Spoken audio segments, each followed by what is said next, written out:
गोटे गाईटे थिला। से देखिबाकू बहुत सुंदर। तार नाम थिला घरमणी। से दिने चोरू चोरू मीठा घास खाइबा लोभरे घंच जंगल भीतर को चलीगला। आउ निज घर रास्ता मध्य भूलीगला। बाट बणा होई सेठी गोटे गछ तले ठिया होई गला। तापरे किछि दूर रे बाघटे आराम करुथाए। बाघर नजर हठात घरमणी उपरे पड़े। बाघ सेठारु उठी घरमणीर पाखकु आसुथाए।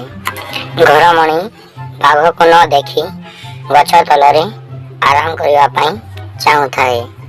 तापरे घरमणीर आगकु आसी बाघ कहे, तोते मु आजी खाइबी। बहुत दिन परे तो परी हृष्ट पुष्ट गाई देखिछि। घरमणी डरी डरी कहे, मते खाओ ना मो बाछुरीटी अछि आउ मु ताकू काली जन्म करिछि। बाघ कहे, कौन कहिलु? तोते मु छाड़ी देबी। बहुत जोर रे भोक लागुछि। मो संगरे आउ थट्टा लागना।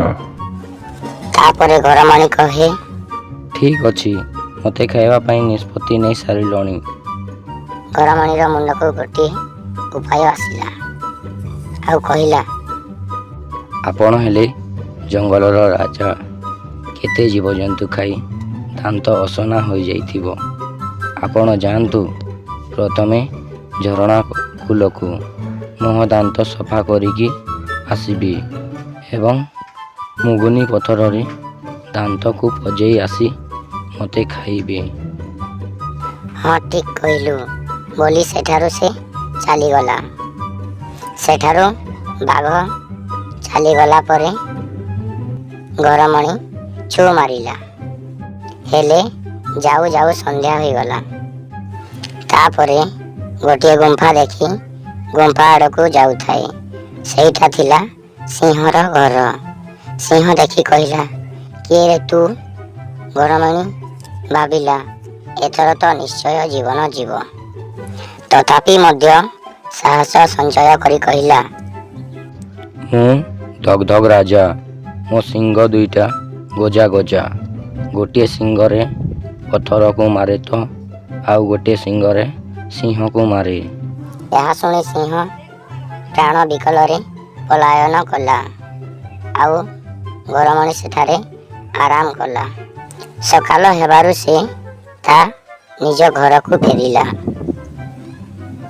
निजर उपस्थिति बुद्धि जगु घरमणी शक्तिशाली जीवजंतु ठारू मध्य ता निज जीवन को बंचाई पाइला। एही कहानी रो कौन शिखिले सांग माने?